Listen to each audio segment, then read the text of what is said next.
Okay, hello everyone.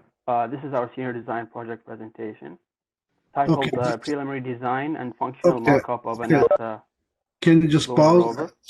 Can you just pause, please? So we have to wait until 1 more minute to start. Oh, And I will I thought introduce you you. said to start. I'm sorry. No. I wanted you to test it. Okay, so just wait a minute, and I will introduce you guys first, and then you Okay, can start. Okay? gotcha. Thank you.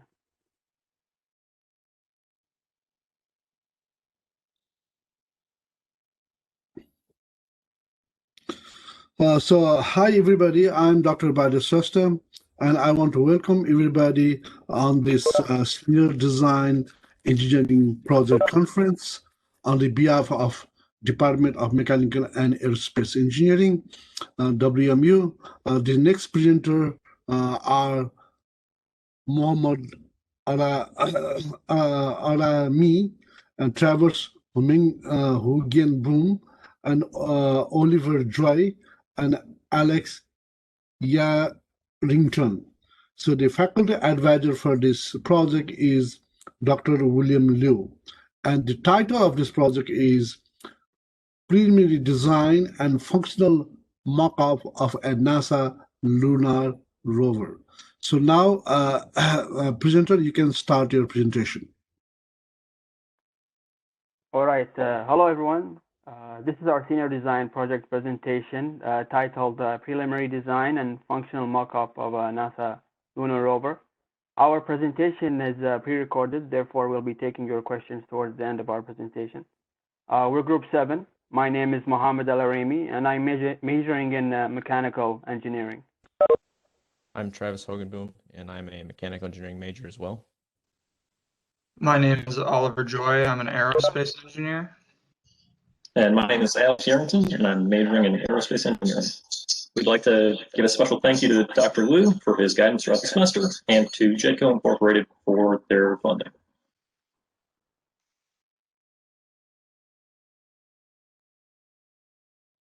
To start off, I'll be taking you through a quick outline of what this presentation will look like. So the background will sort of set the stage for the objective of this design project. Then I'll take you through a plan of action and how we accomplished this. Then the materials that were used and how the budget was kept track of. Then the assembly of the rover and each individual component will be described in detail. Then testing of the final design and results with conclusions and recommendations. To the right of the slide, you see a couple of pictures there. That bottom one is kind of a preview of what our rover looked like in the testing phase. And then the top one there is just the NASA Curiosity rover that was kind of used as a comparison with our prototype rover, and that'll be discussed more later in the slideshow. Our project is based off of NASA's Revolutionary Aerospace Systems Concept Academic Linkage project of 2020. Our project is also a continuation of a senior design team in the spring of 2020 with Hannah Powell, Nathan Kuderman, Jonathan Krebs, and Chase Ragland. They proposed and designed a modular-based lunar rover for a multitude of different missions with and without human support. Was a request for a small-scale working prototype of a lunar rover. This prototype would be based on the proposed design from the previous team. Design changes would be made whenever necessary for manufacturing purposes. This prototype would be constructed and tested by the team, and the purpose would be to test the capability of a similar design without the need for large budget or lots of expensive materials. The plan was to build a working prototype. In this slide, you can see the plan process. First, the proposed design was reviewed. Due to COVID-19, some changes were made where the material in the proposed design was chosen to be 3D printed, but due to COVID-19, WMU 3D printing labs were closed, and therefore other material were chosen to be used. And the second step was to obtain material and components that were required. These materials and components were tested first to ensure that they were operational and compatible with other systems. In the third step, components were machined and assembled. This includes suspension arms, chassis, and wiring of electrical circuits. In the fourth step, a test plan was developed, where the lunar surface was first researched in understanding the types of tests to produce, and also to choose a terrain like that seen on the lunar surface. In the fifth step, field testing was conducted, where results and video recordings were collected. And in the final step, the results were analyzed. This was also done by comparing the prototype rover with the Curiosity rover. This table shows the bill of materials for this prototype build. This was used to keep track of both the budget and the materials used throughout the manufacturing process. The assembly of the rover includes several key parts. This includes the chassis, the rocker body suspension, the propulsion system, electrical system, and winch. The chassis was constructed using 3 different types of wood. These were plywood, balsa wood, and basswood. The base of the chassis was made with a 9" by 13 3/4 inch by 5/8 inch piece of plywood. This was chosen because it was able to support heavier weights, and the initial battery chosen was quite heavy. The module inserts were made using 1/4 inch by 1/4 inch pieces of balsa wood with different lengths, as shown in that picture to the right. These were very easily workable and could be cut to different lengths, as shown. And there were also 4 cross members that attached the base of the chassis to the upper suspension arm. These aren't shown in the picture, but they were made of 1/2 inch by 1/4 inch pieces of basswood. The suspension arms were manufactured with 1-inch Schedule 40 PVC pipe and 135-degree elbow joints. This was chosen due to its low cost, high workability, and low weight. PVC has the added bonus of being hollow, which allows the cylindrical part of the motor to fit inside nicely. Yeah, another benefit is that the PVC can shield the propulsion wires that run within them. The joints that allow movement of the forward arms are made of balsa wood and 1/4 inch stainless steel shafts with nylon bearings. The electric motors that we chose were 12-volt DC brush motors with a reduction gearbox that gave us 24 revolutions per second. We chose this motor because it had low RPMs and higher torque. We were not able to find electronic speed controllers that were compatible with 12 volts, so we had to downgrade to a lower voltage battery at 7.4 volts. This reduced the performance slightly and meant that current load would be a slight problem during testing. To connect the motor shaft to the wheels, we 3D printed shafts and screwed them onto the wheel from the outside in. With the 5-inch diameter of the tires, the theoretical speed of the rover at 7.4 volts at that RPM was just under 0.3 miles per hour. The diagram on the right shows the final setup for the electrical subsystems on the rover. The main module is the Pixhawk Autopilot module. This is the module that receives inputs from the receiver and GPS/compass, and is able to interpret that to create a series of commands for the ESCs to execute. Using the Pixhawk, it is possible to create a mission for the rover to follow, such as a series of waypoints it refers to, or a return to home command. In order to power the entire subsystem, the 7.4 volt LiPo battery is connected up to the power distribution board, which is in turn connected to both ESCs, the winch, and the Pixhawk. The signal sent from the Pixhawk to the ESCs must go through the pulse width modulation encoder in order to be turned into a signal that the ESCs understand. The ESCs then in turn send a voltage across each motor. The motors are all in parallel on either side of the rover in order to ensure that all of the wheels on each side turn at the same speed and in the same direction. In the event of a failure of the Pixhawk or just the need for manual control, a wireless transmitter can be used to send a signal to the receiver, which would override the Pixhawk to allow for a user that is around the rover to control it. The electrical circuit was sorted in weight symmetry. The battery and ammeter were placed in the center due to the fact they were the heaviest. The electronic speed controllers were placed on both sides of the support arm. The power distribution board that powered everything was placed in the middle to make it more accessible for other electrical components. Fuses were connected in series with positive terminals, and all wires were grouped and zip tied to prevent breakages and snags.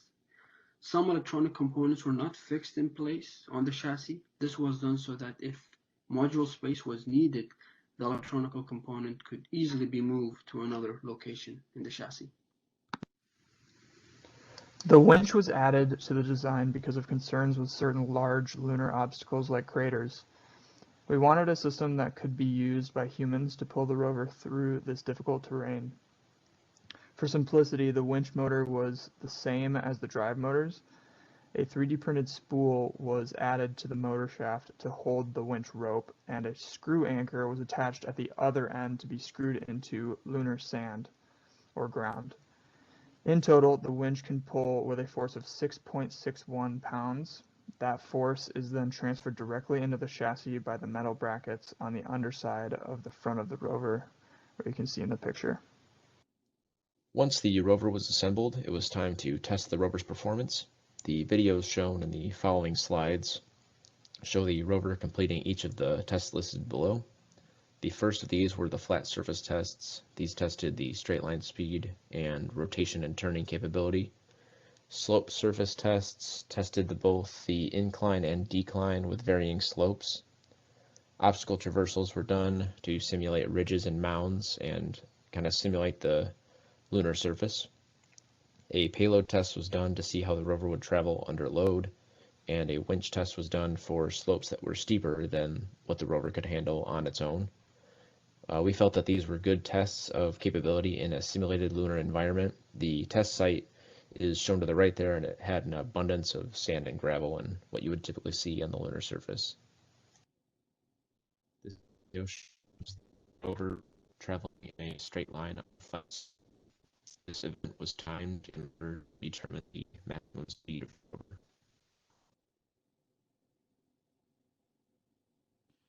This video shows the rover rotating about its axis counterclockwise.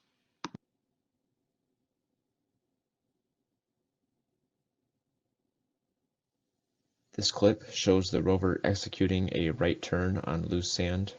Rather than rotating in opposite directions, the motors on the left side of the rover are rotating at a higher speed than the right side, which causes the rover to turn right.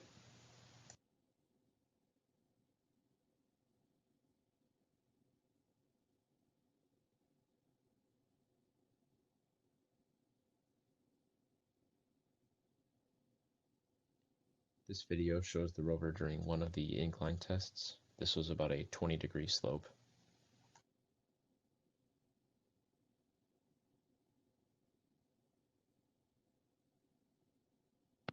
This video shows the rover climbing over a small mound that had a slope of 30 degrees.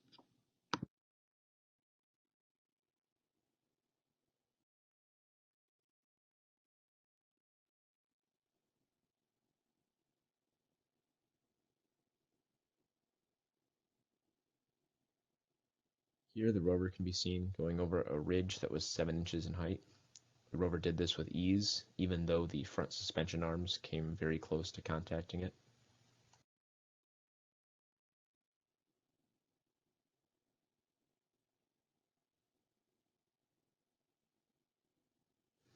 This video shows a test with mixed terrain and a lateral slope.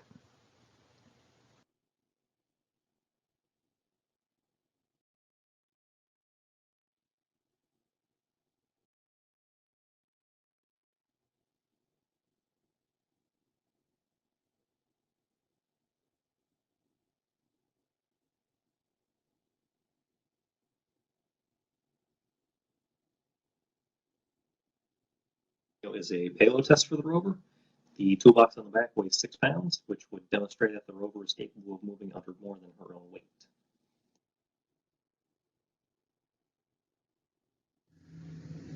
This video is a test of the rover's onboard winch. The rover is climbing a slope greater than what it can climb with ground propulsion alone.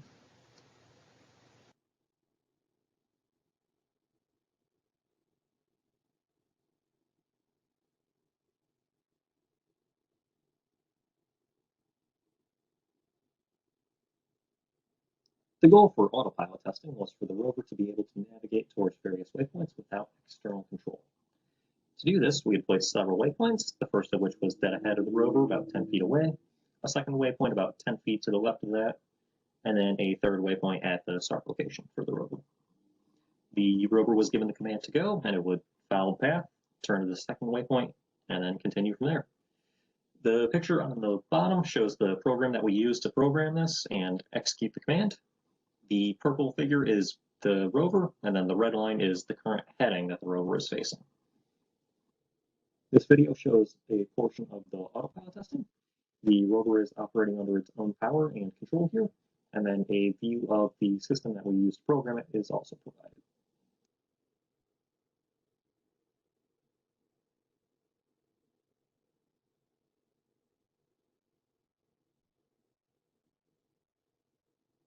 Video shows more autopilot testing. Due to a failure with the telemetry module, we had to maintain a wired connection in order to show and verify what the rover was doing, although it is still operating under its own control at this point. Some data gathered during testing is shown here. On a level surface, the rover achieved a speed of 0.303 feet per second, a turn radius of 6 feet at full speed, the ability to rotate 360 degrees on its central axis, and it was able to handle up to 20-degree lateral slopes without tipping over. In addition, it was determined that the maximum current draw on flat ground was 700 milliamps, and that there was an 8-inch ground clearance for the front portion of the rocker boat suspension. Using the onboard ammeter and inclinometer, data was recorded and plotted in the graph you can see on the right using MATLAB. We can see a linear trend, which relates pretty well to a current versus resistance graph. The rover achieved a maximum climb angle of 28 degrees with a maximum current of 2 amps. Due to current draw from other electrical components, we estimate that the motors were pulling 1.7 amps, just 0.1 amps under their limit. This means that the climb angle is limited by the tire traction when on lunar-like terrain. When testing the winch, the largest angle the team could find was 35 degrees, and the rover handled it with ease. So we expect the true maximum climb angle with the winch to be greater than that. Presented here are the results of the autopilot testing. The rover was able to navigate between various waypoints that we had placed, although due to a failure with the printer, a wired connection between the computer and the PIXOC had to be maintained. The rover was able to reach the first and second waypoint before the computer that was being used to monitor the system died, and from there the PIXOC was unable to receive or send communication, which meant we had to end the test prematurely. This is a comparison of the Curiosity rover to the prototype rover. The Curiosity's sheer size and weight is much greater than the prototype. Also, the top speed of the Curiosity is 0.094 miles per hour and has a maximum slope climb of 45 degrees. On the other hand, the prototype's rover top speed is higher, achieving a top speed of 0.206 miles per hour, but compared to the allowable slope climb, the prototype can only climb slopes less than 35 degrees. Both rovers have bogie rocker suspension. This suspension system allows the rover to move over objects twice the height of one wheel, and in doing this, all 6 wheels have firm contact with the ground. In conclusion, the assembly and testing of the rover was an overall success. The prototype demonstrated that it was capable of operating in a lunar environment, and this proved that similar designs are viable for a full-scale rover in the future. We also have some recommendations that would help improve our rover prototype. The first of these is a higher voltage battery. Using a battery with higher voltage would result in less blown fuses during the rover's operation. Adding housings for electrical systems would help protect against any contamination and degradation over time. Using a new telemetry module would eliminate the need for a wired connection during the operation of the autopilot. And then adding a robotic arm and drill would be used for sample acquisition, much like the Chang'e 5 mission that just landed on the moon from China. And then adding a different tread pattern would also help with handling. This is discussed in more depth on the next slide. Our team recommends implementing a specific tread pattern to aid in rotational turning. The tread on the front and the rear wheels will be screw-like, which will allow for easier translation when the rover is spinning on its own axis. While moving forwards and backwards, the forces will be balanced, and the result will be the same as with the current tire tread. That concludes our presentation, and now we'll open it up to any questions. Okay, thank you very much for the presenters. Now the audience can ask the questions. Please either you type a question on the chat room, or of course you can just unmute your mic and ask the question to the presenter. Okay, meantime, I just ask you this question. So what is the let's say, most challenging part of your project?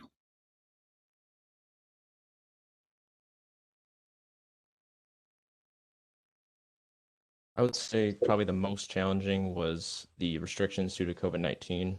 We had initially planned on 3D printing many of the components for the rover, but we had counted on Western's lab being open. But since it was closed, we had to kind of work under our own tooling. So I would say that was the most challenging part, that and communication throughout the semester. Yeah, and since it was mainly a manufacturing process or building a prototype, face-to-face meetings were essential, but due to COVID-19, some members were quarantined. It was very difficult to meet up and try to build the prototype together. Okay, thank you. So any other questions? Can you see any chat room? Is there any questions, guys? I didn't see one, so. So I have a quick insight. Just to follow up on Dr. Shretha, I was just asking, what are the most rewarding part of the project? I think the most rewarding part was definitely going to test it at that test site, and having it actually, traverse some of the obstacles that we had hoped it would traverse in our testing plan. That was definitely a cool moment to see, our work, working.